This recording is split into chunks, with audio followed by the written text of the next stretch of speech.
ওয়াশিংটনের রাষ্ট্রদূত পদে মনোনয়ন শুনানিতে গতকাল বৃহস্পতিবার কঠিন সময় পার করেছেন মিশিগানের হ্যামট্রাম্যাক সিটির মেয়র আমির গালিব। কুয়েতের যুক্তরাষ্ট্রের পরবর্তী রাষ্ট্রদূত হিসেবে তার মনোনয়ন ঘিরে সিনেটের ফরেন রিলেশনস কমিটিতে দেখা গেছে উত্তপ্ত পরিবেশ।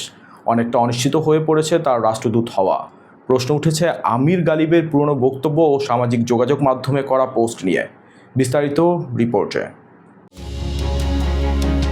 ডেমোক্রেট ও রিপাবলিকান উভয় দলের সিনেটররা একের পর এক প্রশ্ন করেছেন হ্যামট্রাম্যাকের মেয়র আমির গালিবকে। তার অতীত মন্তব্য, বিশেষ করে ইসরায়েল প্যালেস্টাইন সংঘাত ও গাজা যুদ্ধ নিয়ে সামাজিক মাধ্যমে করা পোস্টগুলোকেই ঘিরে ছিল এই বিতর্ক।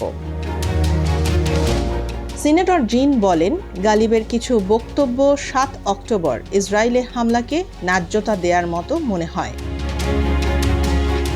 জবাবে গালিব বলেন, আমি ৭ অক্টোবরের হামলাকে সম্পূর্ণভাবে নিন্দা করি। আমার কথাগুলো বিকৃতভাবে উপস্থাপন করা হয়েছে।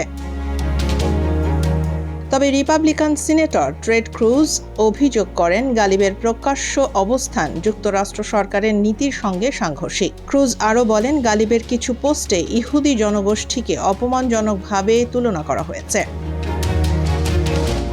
জবাবে গালিব বলেন, এগুলো তার খারাপ অভ্যাস ছিল, কারণ মেয়র হওয়ার আগে তিনি প্রায় সব মন্তব্যেই লাইক দিতেন, তাতে বিষয়বস্তু দেখতেন না। প্রশ্নবাণে জর্জরিত মেয়রের আরও বিতর্ক উঠে এক পুরনো পোস্ট নিয়ে, যেখানে গালিব সাদ্দাম হোসেইনকে শহীদ বলেছেন। ব্যাখ্যায় মেয়র জানান, ওই পোস্টটি করেছিলেন রাগের মুহূর্তে, যখন ২০২০ সালে যুক্তরাষ্ট্র ইরানের জেনারেল কাশেম সোলাইমানিকে হত্যা করে।